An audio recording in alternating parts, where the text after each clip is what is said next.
गांव में एक औरत का कोई बच्चा नहीं था। वह औरत गांव के मुखिया की पत्नी थी। उसकी शादी को काफी समय हो गया था। सब लोग उसे बांझ कहा करते थे।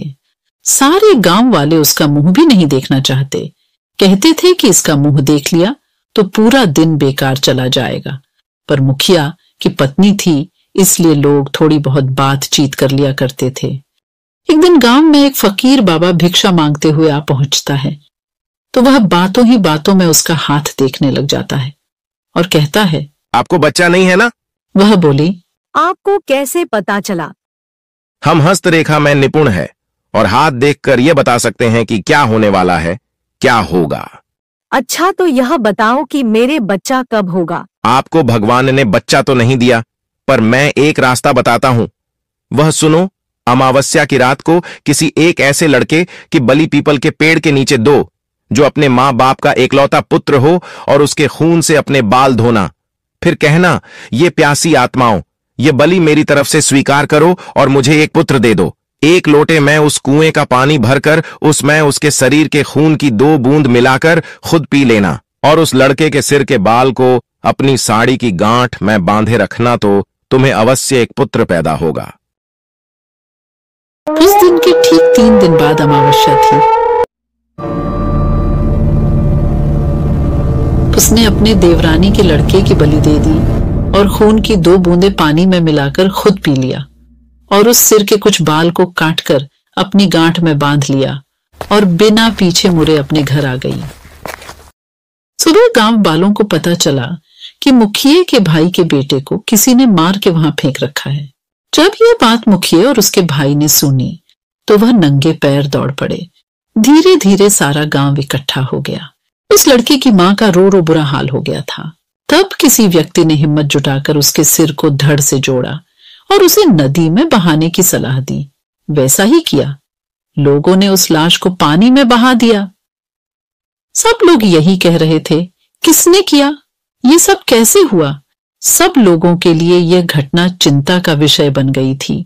जब मुखिया घर पहुंचा तो क्या देखता है कि उसकी पत्नी तो पकवान बना रही थी। वह बड़ी खुश नजर आ रही थी। मुखिया ने क्रोध में कहा, क्या तुम्हें इस बात का बिल्कुल भी दुख नहीं है कि हमारे भाई का बेटा मर गया है?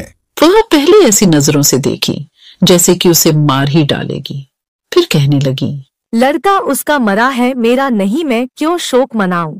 तुम पागल हो। तुम्हें तो खुश होना चाहिए कि अब तुम्हारा भी एक पुत्र आने वाला है, और यह जानकर और खुशी होगी कि वह इस जायदाद का अकेला वारिस होगा। मुखिया से रहा नहीं गया और उसे जान से मारने के लिए तलवार उठाने चला गया। वह अंदर तलवार ढूंढ रहा था, पर तलवार नहीं मिली। जब वह पत्नी के बेद के पास पहुंचा तो क्या देखता है कि सारे कपड़े खून से लथपथ हैं और तलवार भी वहीं पड़ी है और उस पर खून लगा है। वह ये सब देखते ही समझ गया कि यह सब इसने पुत्र प्राप्ति के लिए बलि दी है। उसने उसे मारने का विचार बनाया कि अब भी मैं इसको मार दूंगा तो सब लोग मुझे गलत समझेंगे, और वह वहां से चला गया। उस दिन से गांव में ऐसी ऐसी घटना होने लगी। किसी की भैंस मर गई, किसी ने उसे मार डाला और उसके शरीर के अंग इधर उधर फैले पड़े, जैसे कि किसी ने उसे नोच नोच कर खाया हो। तो किसी दिन किसी का कुत्ता तो किसी की बकरी मर गई। जिस तरीके से भैंस को किसी ने मारा था, ऐसी घटना से सारा गांव परेशान था। किसी को यह समझ नहीं आ रहा था कि आखिर हो क्या रहा है। एक दिन की बात है, मुखिया रात को अपने गेट के पास सोया हुआ था। आधी रात के समय उसे गेट खुलने की आवाज आई। वह जाग गया। उसने देखा कि एक औरत बाल फिकरे हुए आधी रात को बाहर चली जा रही। भादों की काली रात थी। चारों तरफ से आवाजें आ रही थीं। कहीं शियार तो कहीं कुत्ते भौंकते ऐसा लग रहा था। उसी की जैसे यह रात जाने क्या कयामत ढाएगी। अचानक उसे एक गाय के बछड़े के रंभाने की आवाज आई। वह समझ गया हो न हो यही सारे गांव की बर्बादी का कारण है। मुखिया के दिमाग में एक आइडिया आया कि क्यों ना मैं चलकर देखूं कि यह कहां जाती है। वह उठकर चल दिया। उसने आगे चल के क्या देखा कि पड़ोसी के गाय का बछड़ा का कटा हुआ मुंड पड़ा है और उसके धड़ को वह औरत खींचकर पीपल की ओर ले जा रही है, और ले जाकर उसने वही शब्द दोहराया, यह लो प्यासी आत्माओं, मैं तुम्हारे लिए भोजन लाई हूँ। मुखिया यह सब नीम के पेड़ से छुपकर देख रहा था। एकदम वह क्या देखता है कि 4 काली छाया वहां प्रकट हुई। उसने अपनी जिंदगी में ऐसा दृश्य कभी नहीं देखा था। वह देखता है कि वो चारों भूत और उसकी पत्नी उस लाश को खाने लगी। क्या सब देखकर मुखिया के पर के नीचे की जमीन खिसक गई कि उसकी पत्नी एक डायन है। एक भूत ने कहा, बस 3 दिन बाद फिर अमावस्या है और हमारी शक्ति उस दिन बढ़ जाएगी। तब हम तुम्हें पूरी शक्ति सौंप देंगे और तुम अपनी मर्जी से कुछ भी कर सकती हो। तुम गांव वालों को अपनी उंगली पर नचा सकती हो। उसने यह सब सुनकर सारे गांव को चोरी चोरी जगा करके कहा, मैं तुम्हें बताता हूँ कि तुम्हारी बर्बादी एक डायन की वजह से हुई है। अपनी अपनी लाठी उठाओ और चलो मेरे साथ। आज उस डायन का अंत हम सब मिलकर करेंगे। और सब भागते हुए उस पीपल की ओर चल दिए। सारे गांव को अपनी तरफ आते देख सारे भूत तो गायब हो गए, पर वह डायन खड़ी रह गई। मुखिया की पत्नी को इस हालत में देखकर सारे गांव वालों के तो होश उड़ गए और वह रुक गए। मुखिया ने कहा, खड़े क्यों रह गए? यह तुम्हारी मालकिन नहीं, डायन है, डायन। और यह बोलते हुए सब उसे लाठियों से मारने लगे। वह अपनी जान बचाकर भागी और भागते हुए उस कुएं में जा गिरी और वह चिल्लाने लगी, बचाओ बचाओ। सारे गांव ने कहा, इसे सजा अपने आप मिलेगी, लटकी रहने दो इसे। वह चीखती रही, चिल्लाती रही, मुझे ऊपर निकालो, मुझे पानी पिलाओ। पर किसी ने उसकी सहायता नहीं की, पर वो बार बार यही बोलती रही कि मैं तुम सब गांव वालों को बर्बाद कर दूंगी। एक एक को मैंने पानी के लिए नहीं तरसाया तो मेरा नाम भी काली डायन नहीं, यही नाम दिया है तुमने मुझे, मैं तुम्हें छोड़ूंगी नहीं। 2 दिन तक उसकी लाश यूं ही लटकती रही। तीसरे दिन अमावस्या थी। उस दिन की रात के बाद उस लाश का पता नहीं चला कि कहाँ गई उसकी लाश। कुछ दिनों बाद गांव के कुएं का अचानक पानी सूख गया तो वो लोग परेशान हो गए। कुछ दिनों बाद क्या देखते हैं कि जिस कुएं में वह मारी थी वह पानी से भर गया है। सुबह जब कुछ लोगों ने कहा चलकर पानी खींचते हैं। यह एक अंधेरी और तूफानी रात थी। बारिश जोरों से हो रही थी और हवाएं तेज चल रही थीं। एक छोटा सा गांव था। गांव के लोग अपने घरों में सुरक्षित थे, लेकिन कुछ लोग बाहर थे। उनमें से एक छोटा लड़का था जिसका नाम एंडी था। एंडी अपने घर के पीछे के बगीचे में खेल रहा था।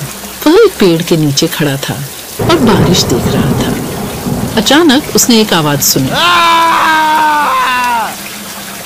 आवाज पेड़ से आई थी। एंडी ने ऊपर देखा और देखा कि एक आदमी पेड़ पर बैठा है। आदमी का चेहरा काला था और उसके बाल लंबे और सफेद थे। उसके हाथ लंबे और पतले थे और उसके नाखून लंबे और कांटेदार थे। आदमी का चेहरा क्रोध से भरा था। उसने एंडी को देखा और कहा, मुझे तुम्हारा खून चाहिए। एंडी बहुत डर गया। उसने भागने की कोशिश की, लेकिन आदमी बहुत तेज था। उसने एंडी को पकड़ लिया और उसके गले पर दांत गड़ा दिए। एंडी चीखता रहा, लेकिन कोई सुनने वाला नहीं था। आदमी ने एंडी का खून पिया और फिर वह गायब हो गया। एंडी को बचाया नहीं जा सका। उसका शरीर पेड़ के नीचे पड़ा मिला। उसके गले पर दांत के निशान थे। गांव के लोगों को बहुत दुख हुआ। उन्होंने एंडी का अंतिम संस्कार दिया और उसके लिए प्रार्थना की। लेकिन एंडी की मौत अभी भी रहस्य थी। कोई नहीं जानता था कि आदमी कौन था और वह कहां से आया था। एंडी की मौत के बाद गांव के लोग बहुत डर गए। वे रात में या फिर तूफान में बाहर जाने से डरते थे। वे सोचते थे कि वह डरावना आदमी फिर से आ सकता है और उन्हें भी मार सकता है। लेकिन कोई भी कुछ नहीं कर सका क्योंकि वह डरावना आदमी बहुत शक्तिशाली था। आए दिन गांव में कोई न कोई व्यक्ति गायब हो रहा था, या फिर उसकी मृत शरीर खेतों या फिर पेड्डे के पास मिलती थी। एक दिन एक बूढ़ी महिला गांव में आई। उसने गांव के लोगों को बताया कि मैं एक जादूगर हूँ। मैं उस डरावने आदमी को ढूंढ सकती हूँ और उसे मार सकती हूँ। गांव के लोग बहुत खुश हुए। उन्होंने बुजुर्ग महिला से मदद करने के लिए कहा। बुजुर्ग महिला ने उस पेड़ के पास जाकर संस्कृत में मंत्र पढ़ा। मंत्र के प्रभाव से पेड़ सूख गया और गिर गया। पेड़ के नीचे आदमी का भी शव पड़ा था। यह वही था जो पिछले कई महीनों से गांव के लोगों का खून चूस रहा है और उन्हें मार रहा है। बुजुर्ग महिला ने आदमी के शरीर को जादुई मंत्र से जला दिया। उसने गांव वालों को बताया कि यह आदमी एक पिशाच था। पिशाच एक प्रकार का भूत होता है जो इंसानों का खून पीता है। अब आप सब गांव के लोग सुरक्षित हैं। गांव के लोग बहुत खुश हुए। उन्होंने बुजुर्ग महिला को धन्यवाद दिया। बुजुर्ग महिला अब उसी गांव में रहने लगी और आसपास के दूसरे गांव में भी जाकर वहां के भूत पिशाचों को मारा करती थी। बुजुर्ग महिला ने जब से उस डरावने आदमी को मार दिया, उस समय से गांव में सभी लोग सुरक्षित थे। लेकिन पता नहीं कहां से एक चुड़ैल उस गांव में आ गई थी। वह चुड़ैल उस बूढ़ी जादूगरनी को खोजते हुए यहां आई थी, क्योंकि कई वर्षों पहले जब वह बूढ़ी जादूगरनी जवान हुआ करती थी, तब उसने इस चुड़ैल को एक पेड्डे में ही कैद कर दिया था, जिसकी वजह से यह चुड़ैल कई वर्षों तक एक सुनसान जंगल के एक पेड्डा में बंधी रही थी। इसलिए उस चुड़ैल ने उस जादूगरनी महिला को मारने की प्रतिज्ञा ले रखी थी। इसलिए वह चुड़ैल जादूगरनी को खोजते हुए इस गांव में आई थी। वह एक शक्तिशाली चुड़ैल थी और उसने जल्दी ही गांव के लोगों को अपने वश में कर लिया। उस चुड़ैल ने गांव वालों को गुलाम बना लिया। हर हफ्ते गांव के किसी एक व्यक्ति को चुड़ैल आपले भोजन के लिए मारकर खा लिया करती थी। गांव वाले चुड़ैल से मुक्त होना चाहते थे, लेकिन वे कुछ नहीं कर सकते थे क्योंकि वह बहुत शक्तिशाली थी। लेकिन जादूगरनी की पिशाच को पकड़ दियचने के लिए कई महीनों से गायब थी। गांव के लोग बहुत दुखी और पीड़ित थे कि एक दिन वह बूढ़ी जादूगरनी गांव में लौटी। वह जिस पिशाच को पी के आने गई थी वह बहुत ताकतवर था और महिला अब बूढ़ी हो चुकी थी। इसलिए 3 महीनों से बूढ़ी महिला दिन रात उस पिशाच से लड़ती रही, जब जाकर उस जादूगरनी ने पिशाच को मारा। इस लड़ाई से जादूगरनी बहुत थकी हुई थी, तो इसलिए जब वह गांव आई तो चुड़ैल ने उस पर आक्रमण कर दिया और बूढ़ी जादूगरनी कुछ नहीं कर पाई और उसकी हार हो गई और चुड़ैल ने उसे मार दिया। कुछ समय बीतने के बाद गांव में एक पंडित आए, क्योंकि उन पंडित को पता था कि इस गांव के लोग भगवान पर विश्वास नहीं करते हैं, इसलिए इन्हें समय समय पर कोई बुरी शक्ति अपने नियंत्रण में ले लेती है और परेशान करती है। इसलिए गांव वालों की मदद के लिए पंडित जी बहुत दूर बनारस से यहां आए थे। पंडित जी ने जैसे ही गांव में कदम रखा, चुड़ैल को डर लगने लगा। उसकी शक्तियां कमजोर होने लगी। पंडित जी गांव के चौपाल में पहुंचकर सभी गांव वालों को एकत्रित किया और उन्हें बताया कि मैं पूरे गांव को हमेशा के लिए भूत प्रेत और चुड़ैलों से मुक्त कर देंगे। गांव वालों ने इसका उपाय पूछा तो पंडित जी ने बताया कि यहां से 1 किलोमीटर की दूरी में एक हनुमान जी का मंदिर बनाओ और वहां सुबह शाम आरती और धूप दीप करो। इसके अलावा जब भी तुम्हें लगे कि चुड़ैल तुम्हारे आसपास हैं, तो हनुमान चालीसा पढ़ो, वह तुम्हें छू भी नहीं पाएगी। चुड़ैल पंडित को मारना चाहती थी, लेकिन वह कुछ भी नहीं कर पा रही थी। तभी पंडित जी ने बहुत तेजी से शंख को बजाया और शंख की आवाज सुनते ही उस चुड़ैल की शक्तियां कुछ समय के लिए गायब हो गईं। वह जल्दी से वहां से उड़कर दूर जंगल में चली गई। गांव के लोगों ने वैसा ही किया जैसा कि पंडित जी ने कहा था। गांव के लोग अब पूजा पाठ करने लगे थे, जिसकी वजह से वह चुड़ैल कभी भी गांव में नहीं आ पाई। वह जंगल में ही रहकर अपने शिकार को खोजा करती थी।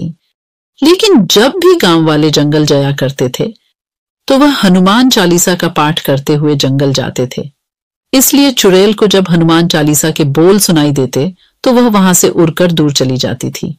इस तरह देखते ही देखते पूरे भारत में गली गली में मंदिर बन गए और हर कोई हनुमान चालीसा का पाठ करता हुआ आपको मिल ही जाएगा।